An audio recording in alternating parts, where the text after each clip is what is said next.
आज मुझे अपनी सौतन के लिए बहुत बुरा लग रहा है। चाहे जैसी भी थी लेकिन सौतन से पहले वह एक औरत थी। उसने भले ही मेरा घर उजाड़ा हो लेकिन मैंने दिल से कभी उसके लिए इतना बुरा नहीं सोचा था। जब भी मैंने अपनी सौतन के बारे में याद करती हूँ मेरे रोए खड़े हो जाते हैं। और उससे भी ज़्यादा मुझे तकलीफ़ तब होती है जब मैं अपने पति के बारे में याद करती हूँ।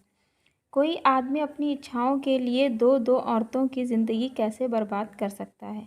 मुझे तो यकीन ही नहीं होता कि राजीव ऐसा भी कर सकते हैं।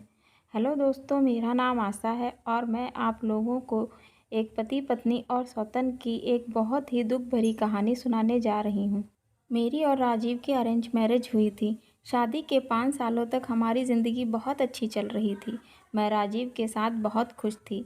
हमारे एक बेटा भी हुआ था। लेकिन पता नहीं कब हमारी खुशियों को नज़र लग गई और नज़र भी इतनी बुरी लगी जिसके बारे में कोई सोच भी नहीं सकता। राजीव का अपना खुद का बिजनेस था। राजीव अक्सर अपने बिजनेस के सिलसिले में बाहर जाया करते थे। ऐसे ही एक बार वह फिर अपने बिजनेस के सिलसिले में चेरापूंजी गए थे।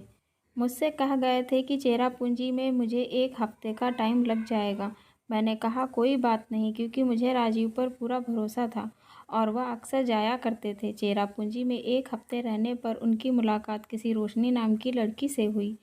रोशनी देखने में बहुत ही सुंदर थी लेकिन गरीब थी। राजीव और रोशनी 1 हफ्ते की मुलाकात कब प्यार में बदल गई उन्हें पता ही नहीं चला और प्यार कब उन्होंने शादी कर ली यह भी नहीं पता चला।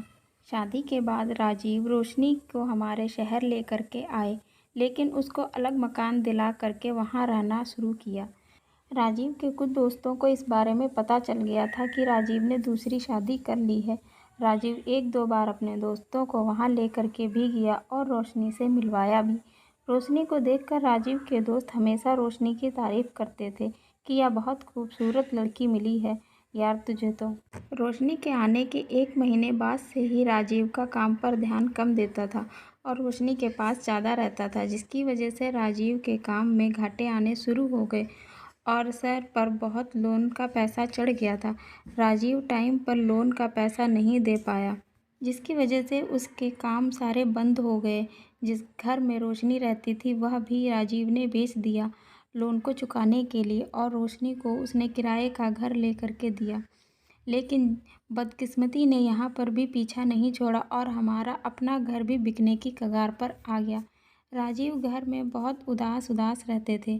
मैंने बहुत समझाती थी कोई बात नहीं, सब ठीक हो जाएगा, लेकिन अभी तक मुझे रोशनी के बारे में कुछ नहीं पता था। राजीव को इतना परेशान देखकर राजीव के दोस्त राजीव को सलाह देते हैं कि रोशनी इतनी सुंदर है और तेरे सर पर बहुत ज़्यादा कर्जा भी है। अगर तू चाहे तो मैं इसको बिकवा सकता हूँ। राजीव को उस समय पैसे की बहुत ज़्यादा ज़रूरत थी और राजीव सही और गलत में फ़र्क नहीं कर पाए और उन्होंने अपने दोस्तों की बात मान ली। अपने दोस्तों के कहने पर राजीव ने रोशनी को बेच दिया। रोशनी को जब यह बात पता चली तो उसने राजीव को बहुत गालियाँ दी और बहुत बुरा भला भी कहा, लेकिन राजीव पैसा ले चुके थे इसलिए वह सब कुछ सुनते रहे और रोशनी ने 2 दिन बाद आत्महत्या कर ली। राजीव के नाम का लेटर लिख कर छोड़ दिया, जिसकी वजह से पुलिस राजीव को ढूंढती हुई हमारे घर तक पहुंची और उस समय मुझे राजीव और रोशनी के बारे में पता चला। यह बात सब कुछ जानने के बाद मुझे बहुत ही तकलीफ़ हुई। तकलीफ़ इस चीज़ की नहीं कि राजीव ने दूसरी शादी की, मुझे धोखा दिया, लेकिन उससे भी ज़्यादा इस चीज़ की कि उसने जिसके लिए मुझे धोखा दिया उसको भी धोखा दिया। आखिर तुम किसी एक के तो हो जाते। राजीव अपने स्वार्थ में अंधे हो गए थे। राजीव को जब रोशनी के मरने की खबर मिली तब राजीव को अपने किए पे बहुत पछतावा होगा, क्योंकि रोशनी गरीब थी लेकिन उसने अपनी गरीबी की हालत में भी अपना जिस्म कभी नहीं बेचा था और आज पैसे वालों के हाथ में लग के उसे अपना जिस्म बेचना पड़ रहा था। यह चीज़ रोशनी को बर्दाश्त नहीं हुई। जाते जाते रोशनी राजीव से यह कहकर गई कि क्या अमीरों के घर घर ऐसे होते हैं, तो मैं गरीब ही अच्छी थी। राजीव को तो उम्र कैद की सज़ा हो गई, लेकिन यह सब कुछ जानने के बाद मैंने भी राजीव को डिवोर्स दे दिया था, क्योंकि मैं एक धोखेबाज और खूनी पति के साथ में नहीं रह सकती थी। अपना गम चाहे मैं भूल भी जाती, लेकिन रोशनी का गम मेरी आंखों के सामने से नहीं हट रहा था।